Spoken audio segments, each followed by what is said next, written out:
tarde. Prometo que é a última vez que eu subo aqui no palco hoje. Já estamos nos encaminhando para o final.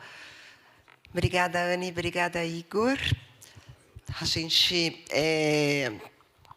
acho que é importante esse tema, porque eu acho que a gente vive, né, num mundo altamente complexo. E eu acho que estar sentado na cadeira que vocês estão sentados, com pressões de acionistas, de concorrentes fazendo um monte de coisa,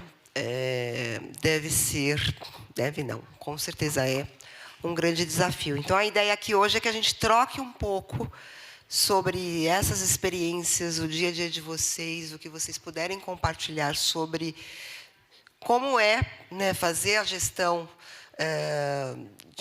do marketing num mundo altamente complexo e com variáveis que surgem a todo momento. Estamos numa semana com muitas notícias, infelizmente, notícias não muito boas, do ponto de vista macroeconômico.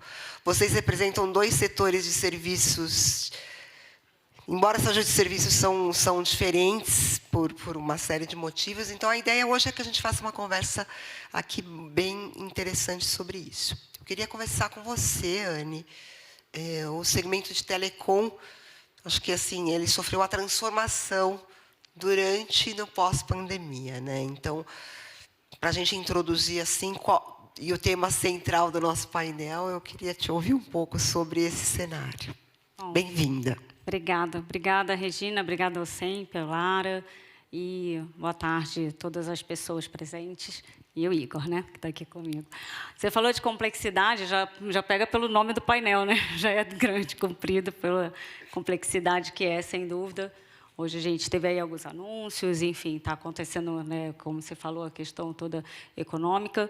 E, sim, o que a gente está aprendendo, né, após esse momento que a gente teve de aceleração, acho que todo mundo já falou sobre isso, aceleração da digitalização nesses anos pandêmicos, né, principalmente a gente, telecom, que é um setor que passou por esse movimento, tendo que, do dia para a noite, virar a casa das pessoas, escola, trabalho, consultório, tudo ao mesmo tempo, né, quando a gente foi para casa. Então, acelerou muito rápido e, de fato, a gente aprendeu muito durante esse período, mas está aprendendo mais agora, porque a gente escolher, aí fala até um pouco aqui de como que a gente escolhe, né, faz essa gestão dos nossos investimentos, escolher isso, escolher hoje com quem vai estar, quem são os parceiros, né, falando de onde vai estar a nossa comunicação, como a gente vai distribuir essa comunicação, em que produtos a gente vai distribuir essa comunicação.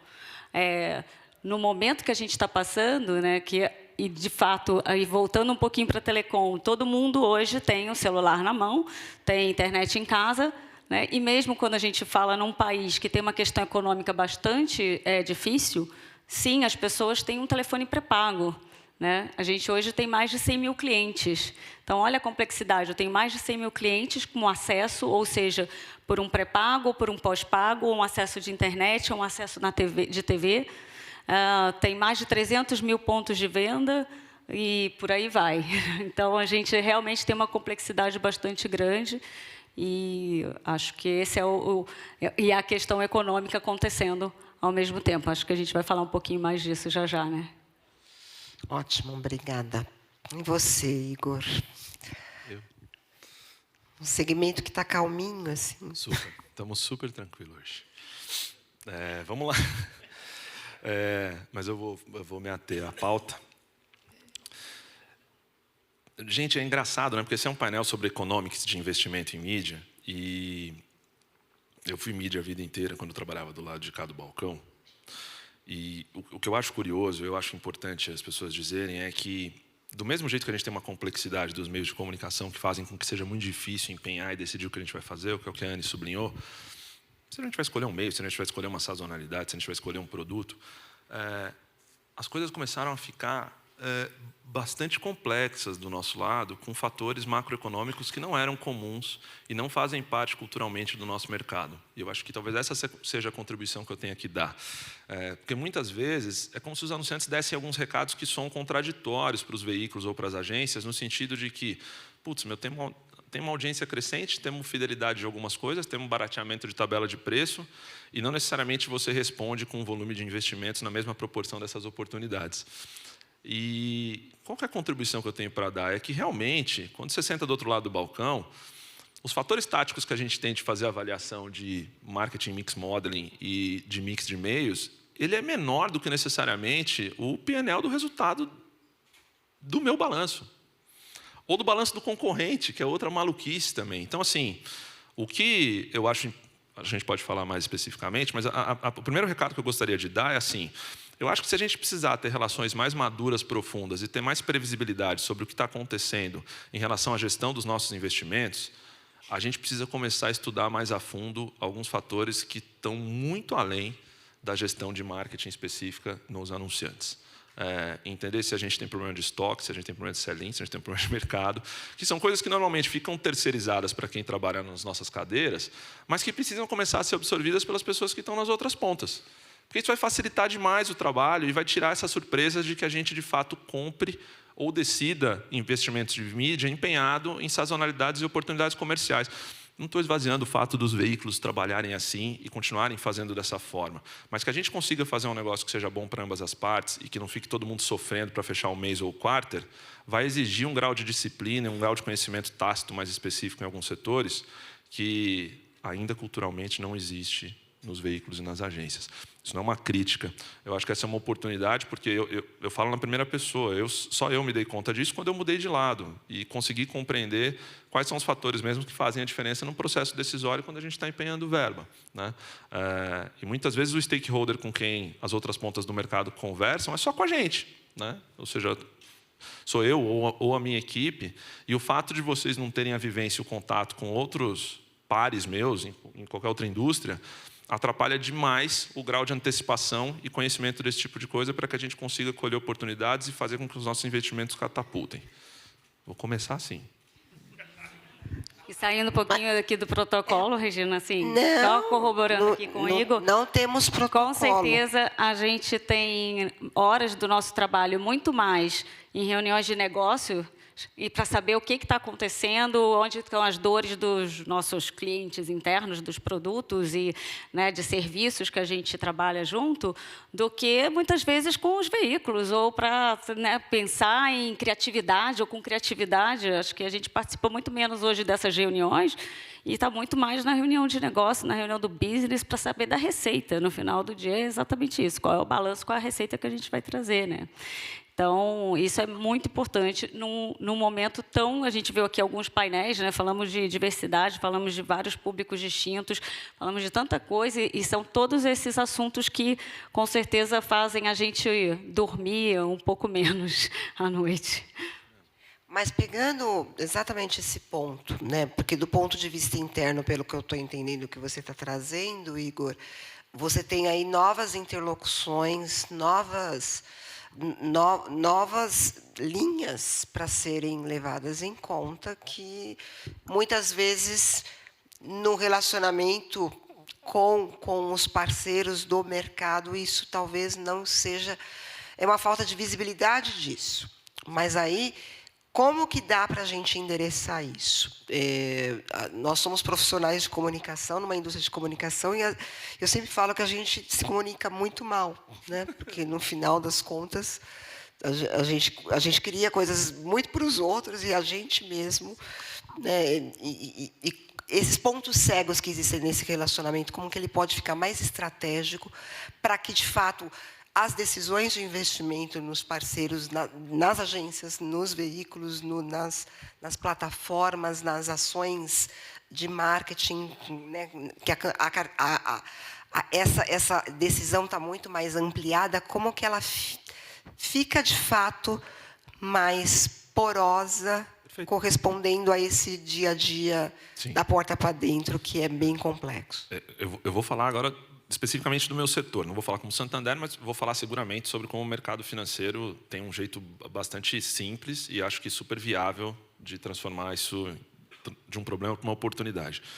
Depois a Anne pode falar se faz sentido em telco, não tem o menor repertório. Mas, assim, o que fica evidente é assim, eu trabalho num setor que é totalmente remunerado no variável. Por exemplo, no Santander a gente tem 55 mil colaboradores, 37 mil pessoas recebem um salário variável todo mês. É uma empresa de vendedor, uma empresa de comissão, uma empresa onde todo mundo vai ter de 40% a 50% da sua remuneração mensal baseado na sua performance. Se você for uma agência, for um veículo de comunicação e queira comprar esse risco, a chance de você ganhar dinheiro é muito maior. E isso não faz parte da nossa cultura. Ninguém necessariamente quer fazer isso, porque isso fica uma conversa de supply chain, fica uma conversa de compras. Parece que abordar dessa forma é uma intenção promíscua de tentar falar assim, não vou te pagar, vou pagar pelo resultado que você vai me gerar.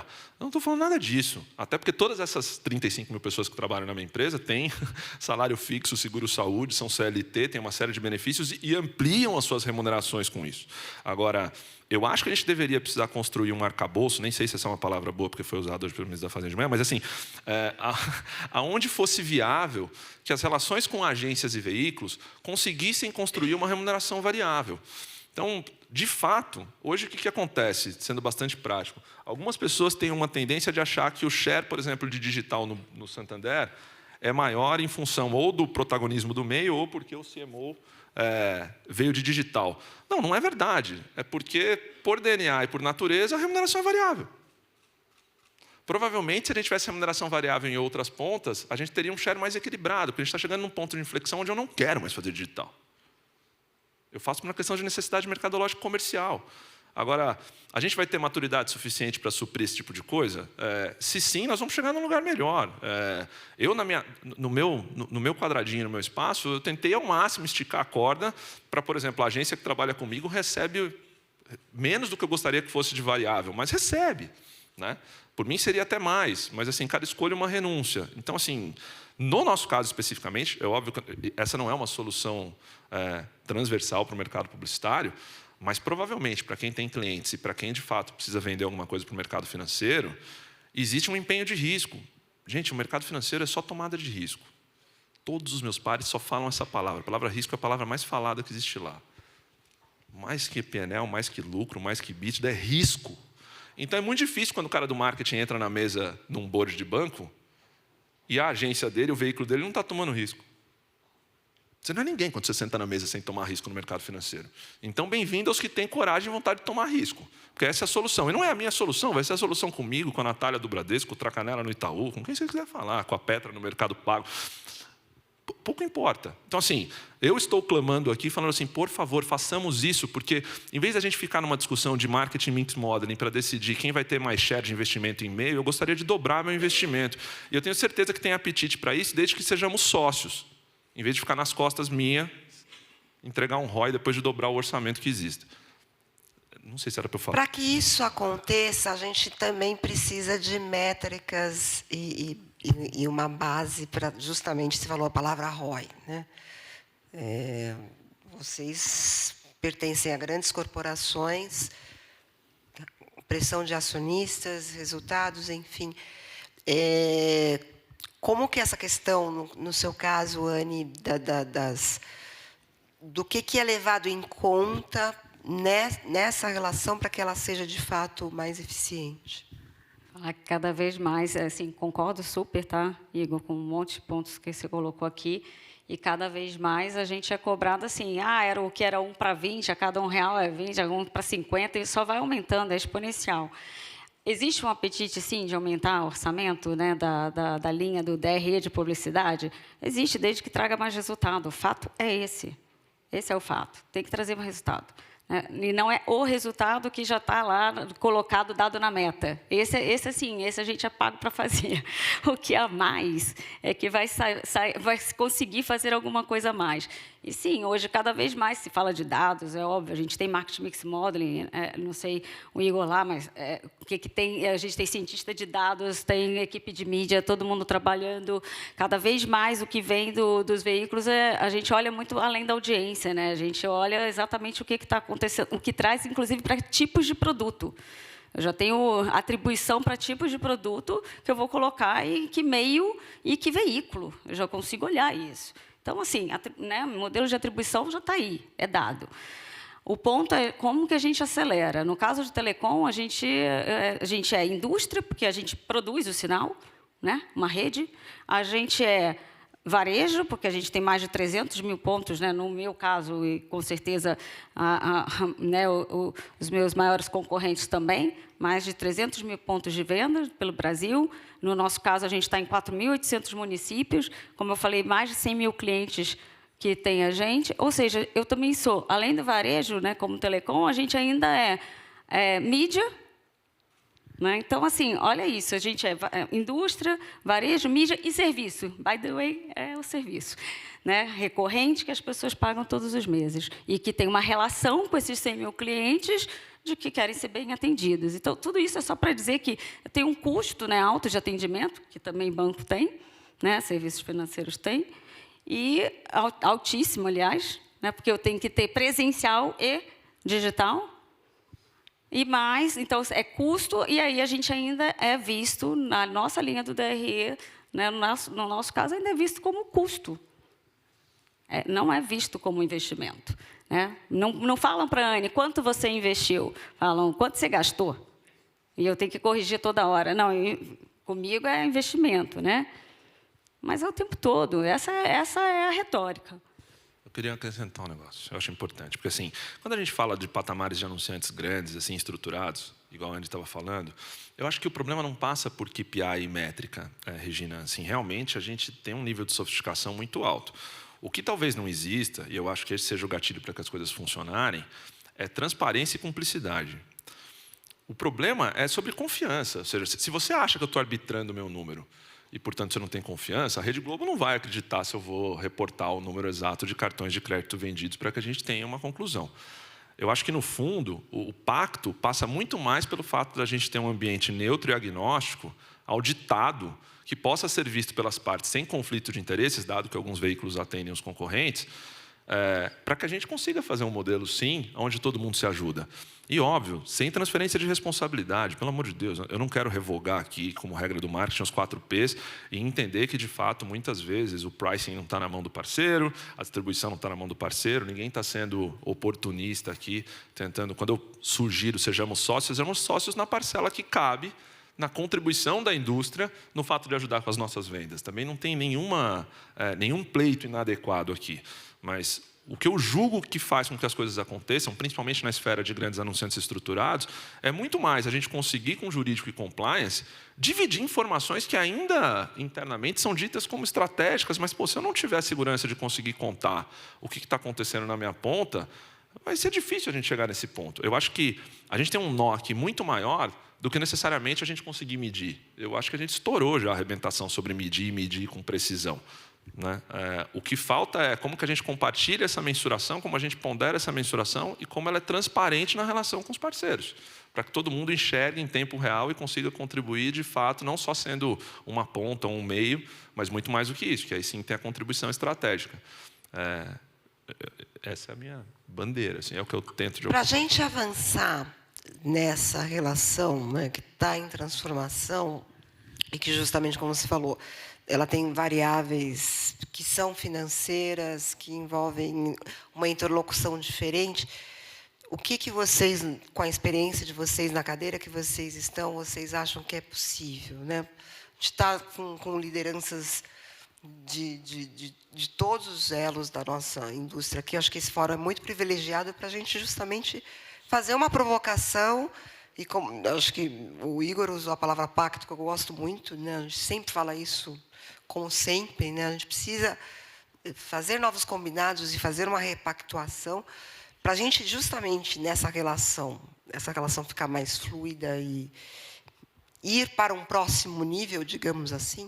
O que vocês sugerem das dores que vocês têm, que isso possa ser, essa evolução possa acontecer? Aí a gente meio que já vai fechando aí nessas últimas 2 falas, tá bom? Acho que a gente tem aí, até os órgãos mesmo, né? A gente está falando aqui de SEMP, de ABA, a gente estava falando aqui no começo, né, de todo mundo pensar em modelos diferentes. Acho que a gente tem a oportunidade de pensar em modelos diferentes. E eu ia falar outra coisa que o Igor falou sobre a compliance, a gente abrir os nossos números. Inclusive, tem números nossos que são abertos. Tem como pegar. Né? O mercado tem como saber o quanto que a Claro cresce versus as outras. É só pegar lá na Anatel. né? E sabe exatamente, sabe quem é o líder, quem é que tem o market share, está lá para a gente ver. Né? Sabe quanto que a gente cresce de um mês para outro, o TRI, está tudo aberto. Né? Então, tem como a gente saber exatamente qual é a contribuição, no nosso caso, qual é a contribuição de um pré-pago, qual é a contribuição de uma TV. Então, veículos que estão muito mais voltados para um tipo ou outro tipo de produto, de serviço que eu tenha, né? Onde está mais localizado, também a gente tem abertura por geografia. Também tem essas aberturas. Então, existe uma forma da gente chegar, porque dados a gente tem, e alguns dados, inclusive, abertos. É uma questão da gente realmente abrir a discussão, abrir o estudo, né, e ter boa vontade, que você falou. É isso, de querer a gente fazer essa conversa de um outro jeito e muito mais dando as mãos. Até porque, de novo, começamos falando, temos um cenário macroeconômico bastante desafiador. Né? Queremos, mas, ao mesmo tempo, temos um Brasil potente. Né? Sabemos que somos uma nação muito potente, muito abundante das energias, né, ambientais, tudo mais que a gente tem solo, a gente tem tudo. Né? Hoje de manhã estava numa palestra uma jornalista falando exatamente sobre isso. Então, a gente tem essa abundância. A gente tem um país riquíssimo, diversas culturas. Né? A gente tem culturas... o Brasil é muito diverso, já na sua cultura, né? nas suas questões das crenças. Então, assim, a gente tem oportunidade. É só a gente querer. Maravilha, obrigada, Anne. Igor, para fechar. Eu acho... Eu tenho um bottom line que eu penso o seguinte, eu acho que tem um outro vício que a gente tem no mercado, que de verdade deveria acabar, porque ele é muito nocivo, que é quando a gente ainda tenta separar muito nas disciplinas de marketing, quando a gente está fazendo campanha institucional, quando a gente está fazendo campanha de varejo. E essa é uma besteira tão significativamente sem fim para quem tem o mínimo controle de push and pull e de métrica. A verdade é que quando você faz varejo, você está aumentando o recall da sua marca. Quando você está fazendo campanha institucional, você está aumentando volumetria de venda lá na ponta. E eu acho que esse é um câncer que a gente tem no mercado. Porque isso faz com que a gente fique engessado em cadeirinhas onde as recomendações de todos os stakeholders sejam táticas. Porque ou eu estou trabalhando para vender aquele produto, ou eu estou trabalhando para fazer algum grau de relevância para a minha marca. A verdade é que se não tiver transversalidade na conversa entre essas duas coisas, vamos continuar na mediocridade de flights que precisam gerar venda imediata, ou em campanhas que aumentam a valorização de marca, e nessa dualidade confusa que faz com que a gente perca mais tempo fazendo coisas produtivas para a companhia do que necessariamente para o consumidor. É completamente absurda a divisão de institucional e de marca. Assim, Casas Bahia foi uma das marcas mais lembradas no país, fazendo 15 anos de comunicação sem falar nada do que era Casas Bahia. Então, assim, a gente cria alguns mitos internos que ajudam a gente a se organizar, mas mais atrapalham a relação com o consumidor e fazem com que a gente fique mediocrizado nas próprias caixinhas que a gente inventa. Então, assim, a primeira coisa que eu acho relevante é que a gente consiga desmontar essa história. Toda propaganda é marca e toda propaganda é varejo. Não necessariamente, se ela tiver 15 segundos, não necessariamente ela tenha preço. E quando a gente começar a ter a sofisticação de compreender isso, eu acho que a gente vai começar a ter ideias mais potentes e mais criativas e approaches de veículos de comunicação também mais maduros e profundos e perenes para que a gente não fique refém de um problema enorme do mercado publicitário, que é essa história de a gente viver de campanhas e de flights, que são grandes voos de galinha. E eu acho que a chave para isso não passa por uma mudança estrutural na arquitetura das agências, na governança, nos organogramas, está um pouco no modelo de remuneração, mas eu acho que é uma questão de mentalidade, onde a gente, de fato, ainda fica nessa dualidade de saber o que estamos fazendo com um objetivo único, e a gente vai ter que transcender isso em algum momento, se a gente, de fato, quiser transformar os investimentos em marketing numa coisa que movimente mais que 8% do PIB, e eu acho que é viável que seja 15%, que seja 17%, mas a gente vai ter que realmente ter um outro jeito de olhar para as coisas.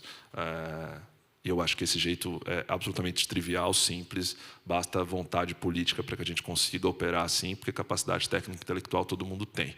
A verdade é que a gente só vai ter que abandonar essas caixinhas que são muito confortáveis.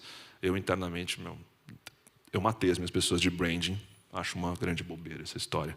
Assim como as minhas pessoas de mesa de performance não são mais responsáveis só pelos KPIs de conversão no digital, porque se não ajudar a vender lá na ponta, tem que ser problema dela também. Então, é muito bonito quando a gente fala aqui num evento de entidades de classe, onde o sempre deveria ser um reverberador, onde a gente senta e conversa, mas sentar e conversar a parte de renúncias. Então, a primeira renúncia que a gente deveria fazer era essa. A gente vai ter que dar um passo para trás para dar 2 para frente. Eu acho que a primeira revogação que a gente deveria fazer como um pacto é: Não existe propaganda institucional ou propaganda de varejo. Tudo é propaganda e tudo gera venda e tudo gera lembrança. Bom, você está terminando aqui e está indo pegar um voo, então, obrigada pela provocação, né? Daí você deixa a gente com esse barulho, né? Mas obrigada, Anne. Obrigada, Igor. Obrigada a vocês. Vamos aí para Obrigada. o último painel do dia. Obrigada. Obrigada, gente.